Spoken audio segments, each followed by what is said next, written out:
প্রত্যেক মানুষ নিজের জীবনে দুঃখ অনুভব করেন। প্রত্যেকের দুঃখ আলাদা হতে পারে। কারোর মনে এই দুঃখ থাকে যে সে তার বাবা মায়ের সব ইচ্ছে পূরণ করতে পারেননি। কেউ এটা ভেবে দুঃখ পান যে সে চিরকাল সদাচার করেছেন, সৎকর্ম করেছেন, কিন্তু তাও তাকে দুরাচারী বলে মনে করা হয়। কেউ এটা ভেবেও দুঃখ পান যে তার সামনে যে ব্যক্তি রয়েছেন তার চোখে তিনি শত্রু হয়ে উঠেছেন বা দুষ্ট হয়ে উঠেছেন, যেখানে তিনি হয়তো কোনো অনুচিত কাজই করেননি। এবার এই সমস্ত বিষয় নিয়ে ভেবে নিজের ব্যক্তিত্ব নিয়ে সন্দেহ প্রকাশ করবেন না। যদি নিজের ব্যক্তিত্ব নিয়ে কোনো সন্দেহ থেকে থাকে, তাহলে কর্ম সংক্রান্ত প্রশ্ন করুন যে আপনি যা করেছেন তাতে কি উচিত ছিল, কি অনুচিত ছিল। যেটা প্রয়োজন সেটা এটা বোঝার যে আপনার অন্তর্মন, আপনার বিবেক আপনাকে কি বলছে, আর আপনার অন্তর্মন আর আপনার বিবেক আপনাকে যেটা করতে বলবে শুধু সেটাই করুন। আর তারপরে এই সংসার কি বলবে, কি ভাববে সেসব নিয়ে ভাবতে যাবেন না। কারণ এই সংসার তো ঈশ্বরকেও প্রশ্ন করে থাকে, ঈশ্বরকেও দোষী মনে করে। কখনো কখনো যখন কোনো ঘটনা মানুষের ইচ্ছা অনুযায়ী ঘটে না, তখন মানুষ এটা বলে যে হে ঈশ্বর, আপনি আমার পাশে থাকলেন না, আপনি বড়ই কঠোর, এটা আপনার দোষ। যেখানে বেশিরভাগ সময় হয়তো সে নিজেই নিজের কর্মফল ভোগ করছে। আর কখনো কখনো ঈশ্বর হয়তো তার জন্য আরো ভালো কোনো পরিকল্পনা করে রেখেছেন, কিন্তু মানুষ সেটা বুঝতে পারে না। তাই দিনের শেষে যেটা প্রয়োজন সেটা হলো নিজের মনের কথা বুঝতে হবে। আপনার বিবেক কি বলছে শুধু সেটাই করুন আর সামনে এগোতে থাকুন। আমার সাথে ভালোবেসে বলুন রাধা রাধা। সবাই বলেন যে জীবনে কাদের সঙ্গ লাভ করছি সেটা খুব গুরুত্বপূর্ণ। এক ঝুড়ি ফলের মধ্যে যদি একটা পচা ফল আপনি রেখে দেন, তাহলে আস্তে আস্তে সমস্ত ফল পচে যায়। সেই জন্য কথায় আছে যে কুসঙ্গ থেকে দূরে থাকো। কিন্তু কি করা যায়? এই সংসার খুবই ছোট। যেখানে আমরা কাজ করি, যেখানে আমরা থাকি, যে পথে আমরা আসা যাওয়া করে থাকি, যে পথে আমরা ভ্রমণ করি, সেখানে এমন অনেক সংখ্যক ব্যক্তি থাকেন যাকে দেখে আমরা মনে করি যে এদের থেকে দূরে থাকতে হবে। তখন আমরা কি করতে পারি? তাদের কি আমরা পরিত্যাগ করব? তাহলে এই সংসারে এমন অনেক মানুষ আছেন, তাহলে কি সংসারই পরিত্যাগ করব? না, সেই ফলের মতন হবেন না যারা একটি পচা ফলের উপস্থিতির জন্য নিজেরাও নষ্ট হয়ে যান।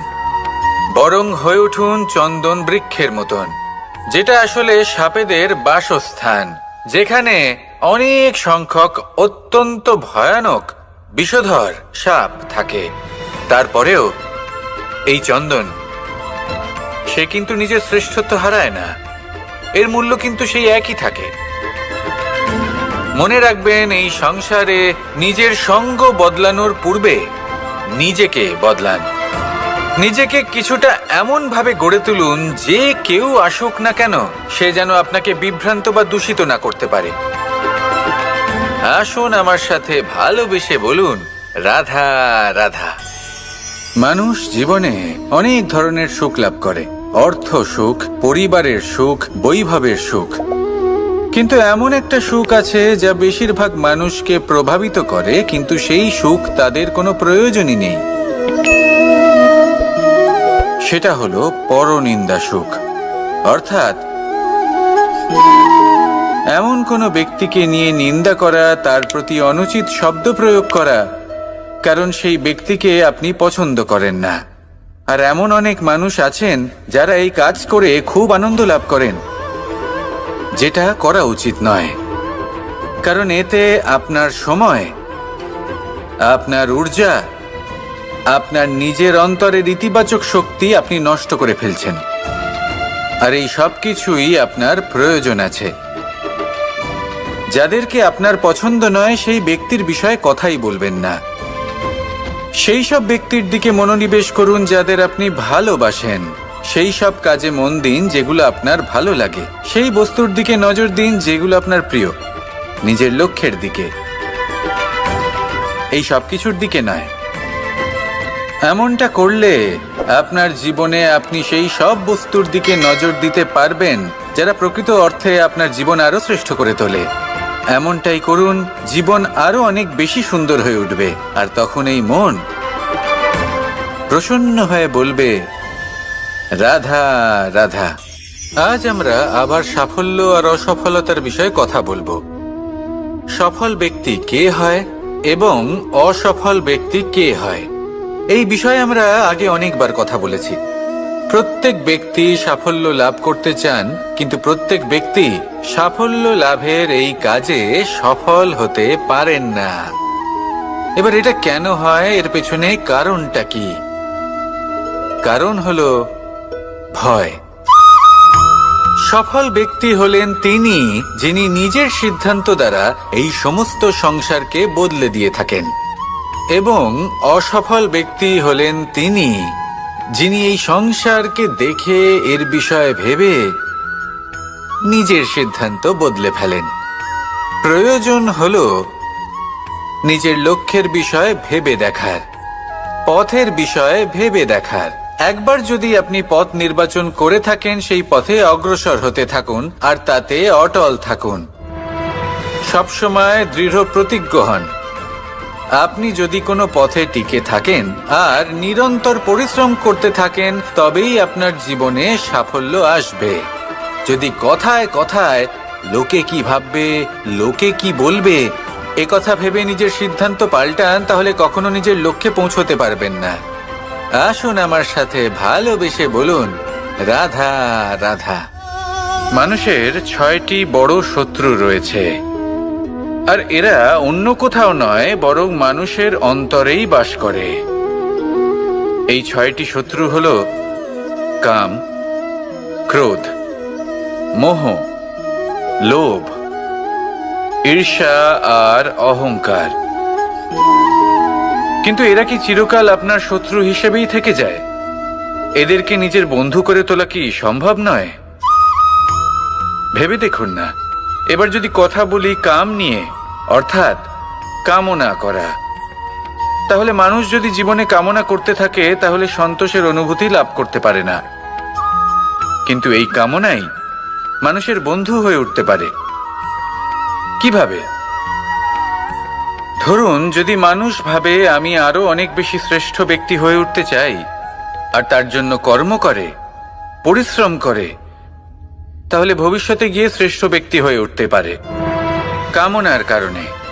অর্থাৎ এই কামনাই ওর বন্ধু হয়ে ওঠে। কিন্তু ধরুন, কোনো মানুষ যদি চায় সে শ্রেষ্ঠ ব্যক্তি হয়ে উঠবে, কিন্তু তার জন্য না কোনো কর্ম করছেন আর না কোনো পরিশ্রম করছেন, আর অধর্মের পথে চলতে শুরু করে দেন, তাহলে এই কামনাই তার শত্রু হয়ে উঠতে পারে। এবার যদি এই কামনাকে নিজের বন্ধু করে তুলতে হয়, তাহলে নিজের নির্বাচনে বিচক্ষণ হতে হবে, নিজের মস্তিষ্কের ওপর নিয়ন্ত্রণ রাখতে শিখতে হবে। সেটাই করুন, আর আমার সাথে ভালোবেসে বলুন, রাধা রাধা। আজ আমরা মানুষের আরো একটি শত্রুর বিষয়ে কথা বলবো, যার নাম হলো লোভ। যে কোনো বস্তুকে অত্যাধিক লাভ করার যে বাসনা, যতটা লাভ করেছি ততটা যথেষ্ট নয়, আমার আরো চাই, আরো চাই, একেই বলে লোভ। এবার এই লোভ আপনার জীবনে শুভ না অশুভ, আপনার মিত্র নাকি আপনার শত্রু, সেটাও নির্ভর করছে আপনার ওপর। যেমন ধরুন, কোনো ব্যক্তির অসম্ভব ধনের লোভ, সে সেটা অর্জন করছে আর সেটা সংগ্রহ করছে, আর সেটা লাভ করার জন্য সে অনৈতিক কাজ করছে।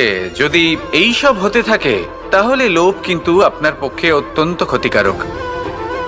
কিন্তু যদি সেই ব্যক্তি ধরুন ধন অর্জন করছেন, তার সাথে নীতিও পালন করছেন, আর সংগ্রহ করার পরে সেটা সংসারে ছড়িয়ে দিচ্ছেন, যদি এমনটা হয়, তাহলে এই লোভ আপনার বন্ধু হয়ে উঠতে পারে।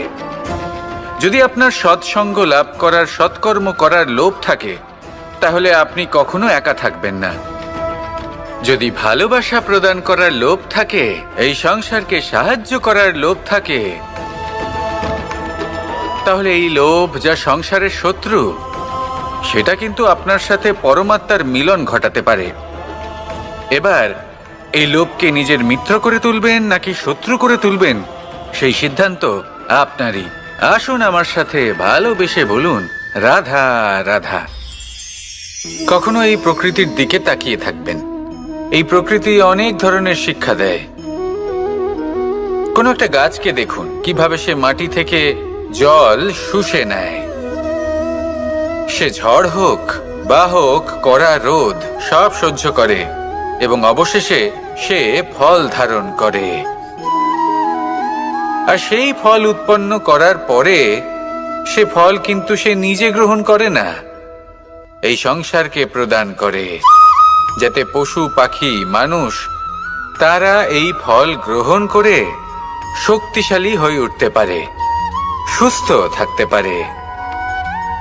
সেভাবেই নদী, সরোবর এরা নিজেরাও কিন্তু নিজেদের জল গ্রহণ করে না, মাটিকে প্রদান করে, পশু পাখিকে প্রদান করে। সূর্য নিজেও নিজের জন্য প্রজ্বলিত হয় না, সে প্রকাশ ছড়িয়ে দিতে চায় আমাদের সবার কাছে, সে আলো পৌঁছে দিতে চায়। এই প্রত্যেকের কর্মে পরমার্থ নিহিত আছে, আর সেই জন্যই এদের সকলকে পুজো করা হয়। তাই মনে রাখবেন,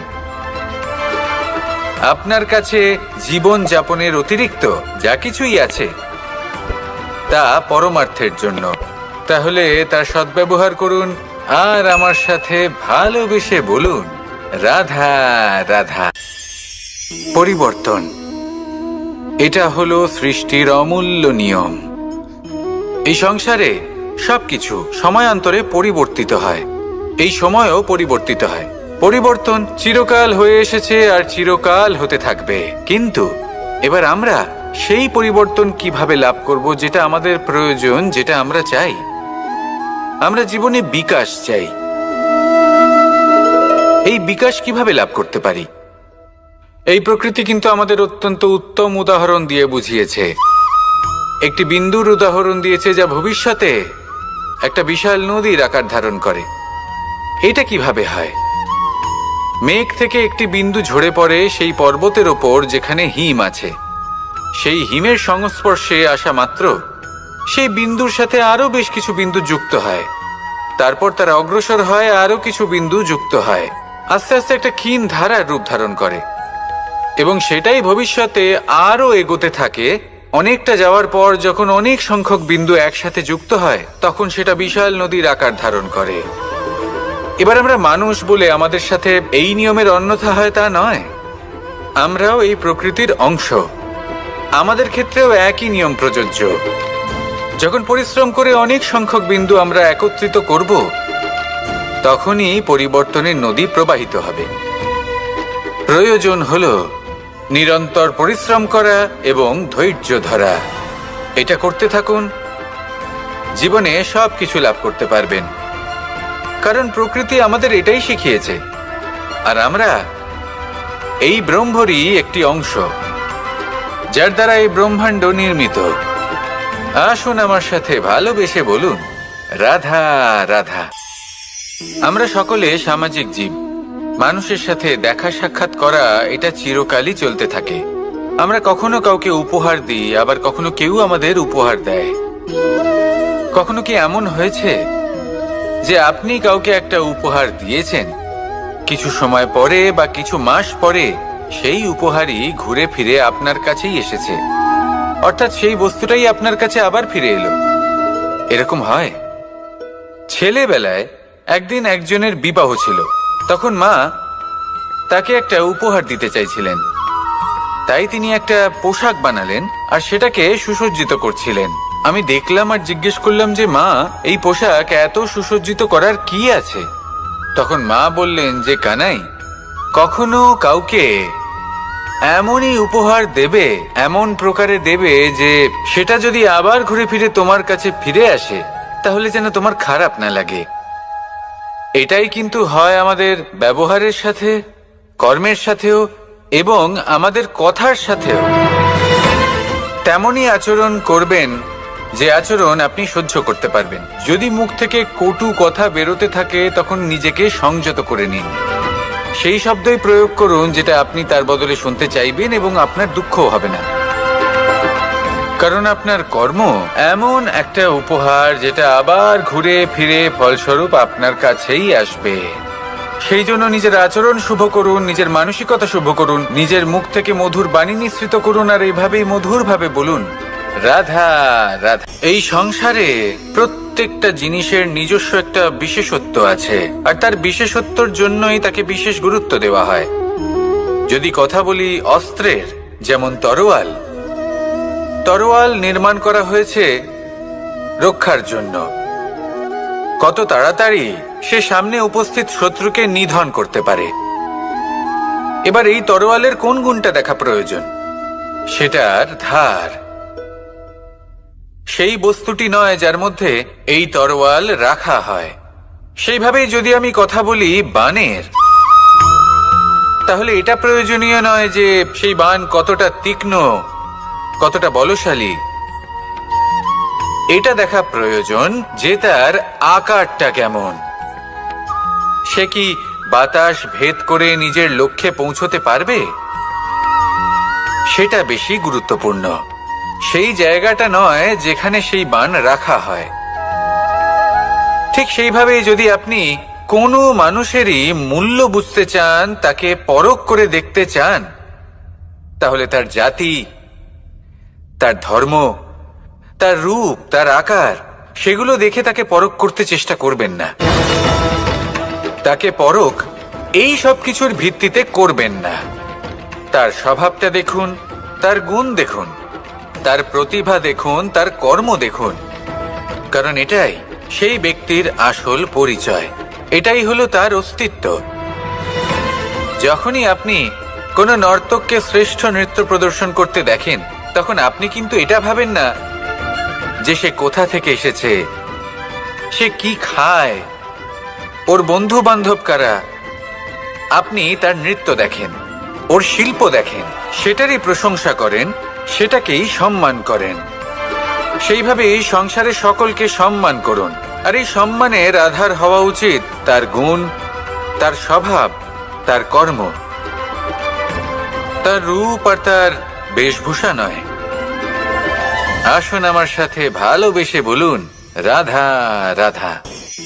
এই সংসার বলে যে কৃষ্ণ হলো মহাযোগী। কেউ বলে যে কৃষ্ণ হলো সাংখ্য যোগের প্রবর্তক, কেউ বলে ভক্তি যোগের, কেউ বলে জ্ঞান যোগের, কেউ কেউ এটা মনে করেন যে অষ্টাঙ্গ যোগের প্রভু হলাম আমি। কিন্তু এই যোগ আসলে কি? যোগ বিষয়টাকে বোঝা খুব একটা কঠিন নয়, কিন্তু সেই যোগকে নিজের যাপনের অংশ করে তোলা হলো অত্যন্ত কঠিন, আর তার জন্য প্রয়োজন অভ্যাস। যোগ শব্দটার অর্থ হলো যুক্ত করা, আর এটা আমি ছোটবেলায় শিখেছিলাম। যখন আমার মাখন খেতে ইচ্ছে করত, আর মা মাখনের সেই হাঁড়িটা ওপরে টাঙিয়ে রাখতেন, তখন আমরা ভাবতাম যে অত দূরে পৌঁছবো কি করে। তখন আমরা যোগের বিষয়ে জানতে পারলাম, আর তখন জানতে পারলাম যে সব থেকে গুরুত্বপূর্ণ যোগ আসলে কি? সহযোগিতা, সাহায্য। আমরা সব সখারা একসাথে জড়ো হতাম, একে অপরের পিঠের ওপর উঠে দাঁড়াতাম, আর তারপর আমরা ওই মাখনের হাঁড়ির কাছে পৌঁছতে পারতাম, আর তারপর আমরা সবাই মিলে সেই মাখন ভাগ করে খেতাম। সহযোগিতা, এটা অত্যন্ত গুরুত্বপূর্ণ। পাণ্ডবরাও মহাভারতে এটাই করেছিলেন। ওনাদের সাথেও কেউ ছিল না। একে অপরকে সাহায্য করে ওনারা অনেক বীরদের একত্রিত করেছিলেন। তারপর অবশেষে মহাভারতের এই মহাযুদ্ধে ওনারা জয়লাভ করেছিলেন। রামায়ণে রাম এবং লক্ষ্মণের সাথে কেউ ছিল না। সহযোগিতার মাধ্যমে ওনারা ভাল্লুক আর বানর সেনাকে একত্রিত করেছিলেন, আর এই সংসারের সব থেকে প্রবল রাক্ষস রাবণকে বধ করেছিলেন। মনে রাখবেন, একসাথে মিলে যদি আপনারা কর্ম করতে শেখেন, তাহলে এই সংসারে এমন কিছুই নেই যেটা আপনি অর্জন করতে পারবেন না। আসুন আমার সাথে ভালোবেসে বলুন, রাধা রাধা। মানুষ যখনই কোনো পর্বতারোহণ করতে শুরু করে, তখন সে বারবার পড়ে যায়, বারবার উঠে দাঁড়ায়, সামনে এগোতে চেষ্টা করে।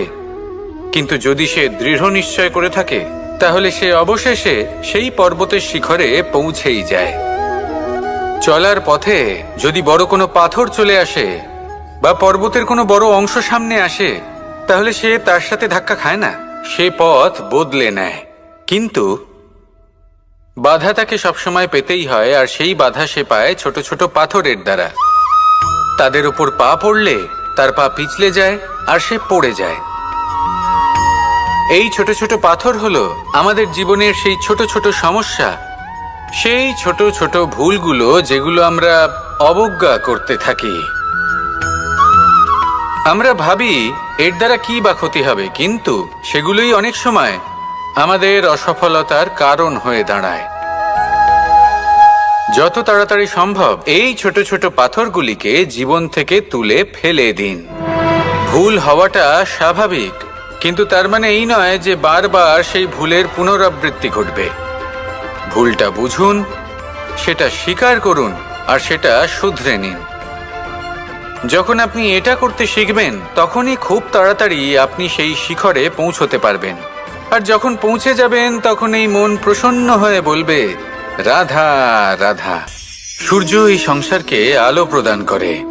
সূর্যের মনে যদি নিজের তেজের জন্য অহংকার জন্ম নেয়, তখন তার অহংকার ভঙ্গ করে মেঘ। সূর্যের আলো পূর্ণরূপে ঢেকে